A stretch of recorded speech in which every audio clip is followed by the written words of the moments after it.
Hello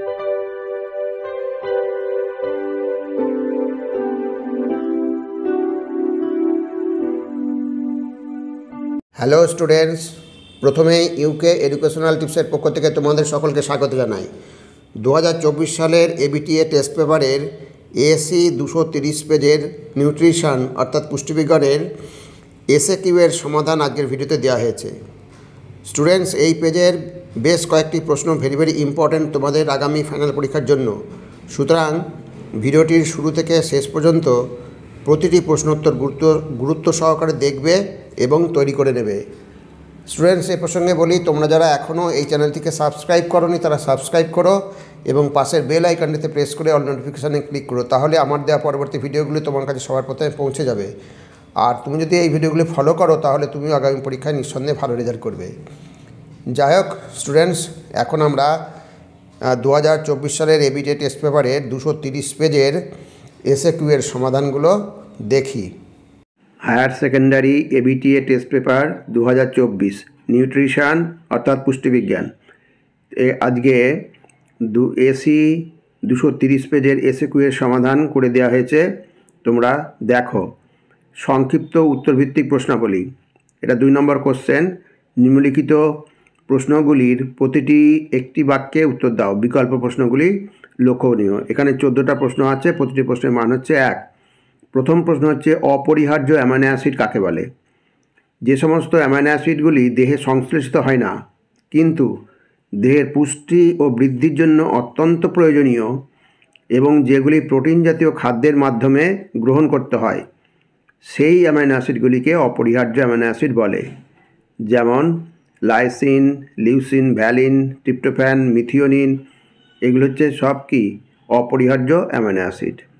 এবার next প্রশ্ন, গ্লাইকোলাইসিসের অপর নাম কি? গ্লাইকোলাইসিসের অপর নাম হচ্ছে ইএমপি পাথওয়ে বা ইএমপি পথ। এবার হচ্ছে 2 অথবা, পিত্ত কোথায় উৎপন্ন হয়? মোস্ট ইম্পর্টেন্ট প্রশ্ন, পিত্ত উৎপন্ন হয় যকৃতে। নেক্সট, নিম্ন বিপাকীয় মানের একক কি? জুল ক্যালোরি বা কিলো ক্যালোরি প্রতি ইউনিট সময়। এবার 4 নম্বর প্রশ্ন, অন্তঃক্ষরা গ্রন্থির সঙ্গে বিএমআর এর সম্পর্ক কী? অন্তঃক্ষরা গ্রন্থি নিঃসৃত হরমোন বিএমআর এই বিএমআর এর হ্রাস ও বৃদ্ধিতে প্রভাব বিস্তার করে।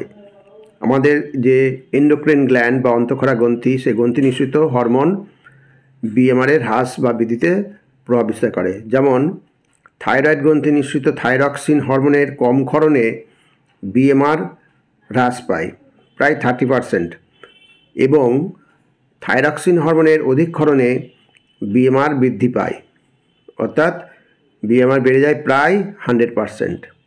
এবার 4 অথবা, 1 গ্রাম গ্লুকোজের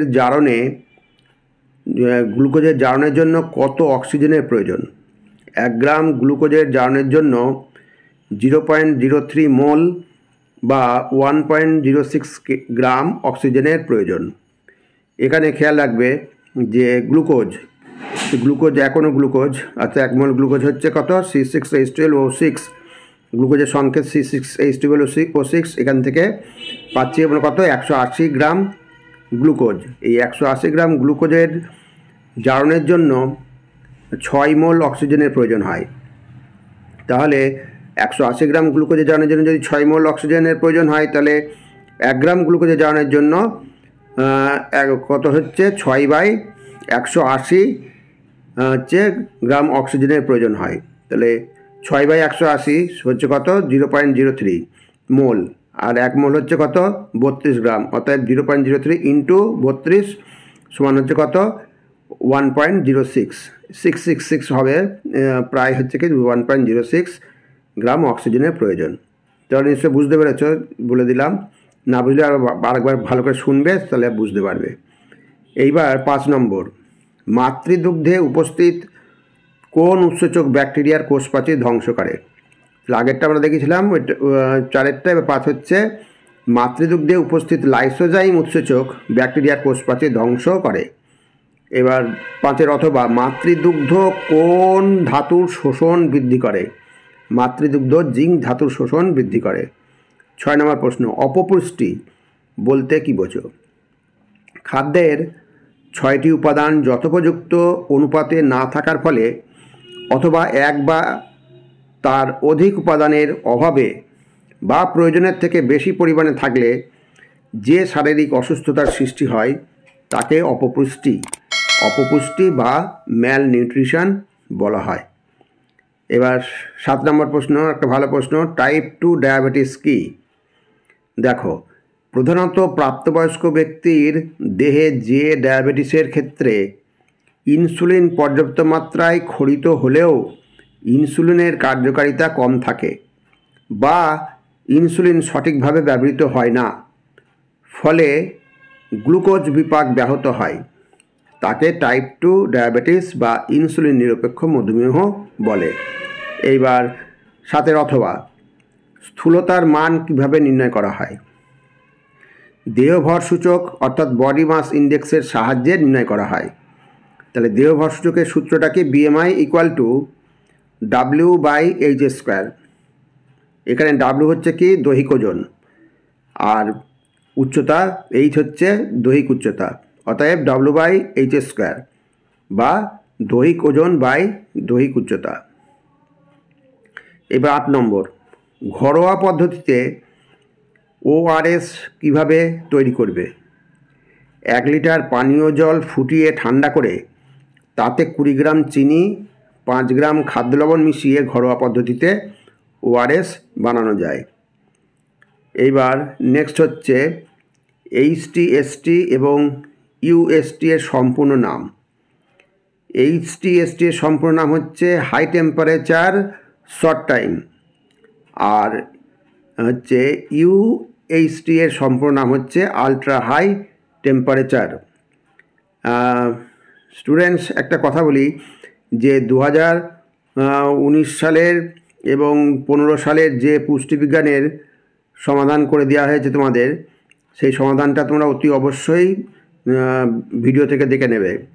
প্লেলিস্ট থেকে দেখতে পারো অথবা ডেসক্রিপশন বক্সে লিঙ্ক দেওয়া থাকবে, সেখান থেকে দেখে নিতে পারো। মোট কথা সালের প্রশ্ন যে কটা আমি সলভ করে দিয়েছি, উচ্চ মাধ্যমিকের, হায়ার সেকেন্ডারির সালের প্রশ্ন যেগুলো নিউট্রিশনের সলভ করে দিয়েছি, ওগুলো অতি অবশ্যই দেখবে। ওগুলো ভেরি ইম্পর্ট্যান্ট প্রশ্ন ওখানে আছে, অতএব ওগুলো তোমরা একদম বাদ দেবে না, ওটা আগে দেখবে। এইবার 9 অথবা দেখো, ব্রাইন কি?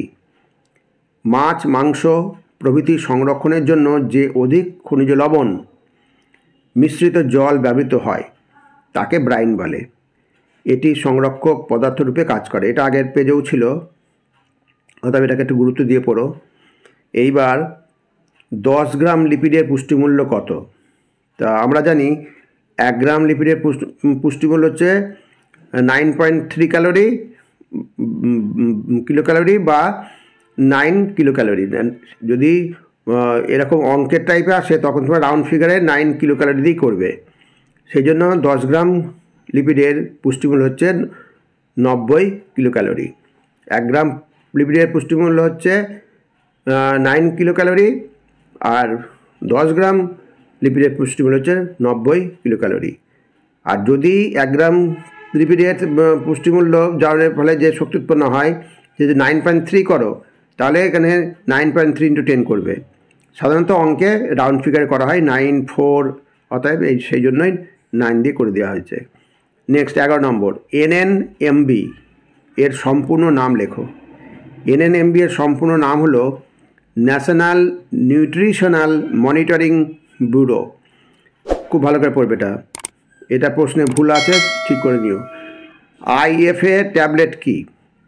IFA ট্যাবলেট দেখো, রক্তাল্পতা প্রতিরোধে লোহা অর্থাৎ ফেরাস সালফেট এবং ফলিক অ্যাসিড সমৃদ্ধ ট্যাবলেটকে IFA ট্যাবলেট বা আয়রন ফলিক অ্যাসিড ট্যাবলেট বলে। IFA এর ফুল ফর্ম হচ্ছে আয়রন ফলিক অ্যাসিড। এইবার নেক্সট 13 নম্বর, TCP এর ক্ষতিকর প্রভাবটি লেখো। এই TCPটা ভেজাল হিসাবে রান্নার তেলে, সর্ষের তেলে মেশানো হয়।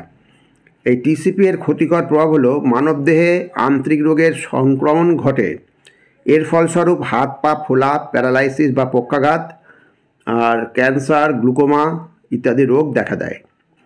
এবার 13 অথবা ASCU এর সম্পূর্ণ নাম লেখো। ASCU এর সম্পূর্ণ নাম হলো অডিট কনজামশন ইউনিট। এবার নেক্সট 14 নম্বর প্রশ্ন, অস্থিমজ্জার ত্রুটির কারণে কোন প্রকার রক্তাল্পতা দেখা যায়? অস্থিমজ্জার ত্রুটির কারণে এপ্লাস্টিক রক্তাল্পতা দেখা যায়। স্টুডেন্টস, আমি আরেকবার বলছি যে সালের যে প্রশ্নগুলো উচ্চ মাধ্যমিক পরীক্ষার যে সালের প্রশ্নগুলো আমি সলভ করে দিয়েছি, সেই সলভ করা ভিডিওগুলো তোমরা অতি অবশ্যই দেখে নিও, কারণ তোমাদের অনেক উপকারে লাগবে। যাই হোক স্টুডেন্টস, যদি ভিডিওটা ভালো লাগে অবশ্যই সাবস্ক্রাইব করো, এর সাথে একটা লাইক দিতে যেন ভুলো না, এবং তোমার ফ্রেন্ডসদের মধ্যে অবশ্যই ভিডিওগুলি শেয়ার করো। তাহলে স্টুডেন্টস, আজ এখানেই শেষ করি। তোমরা সকলে ভালো থেকো। Thank you very much.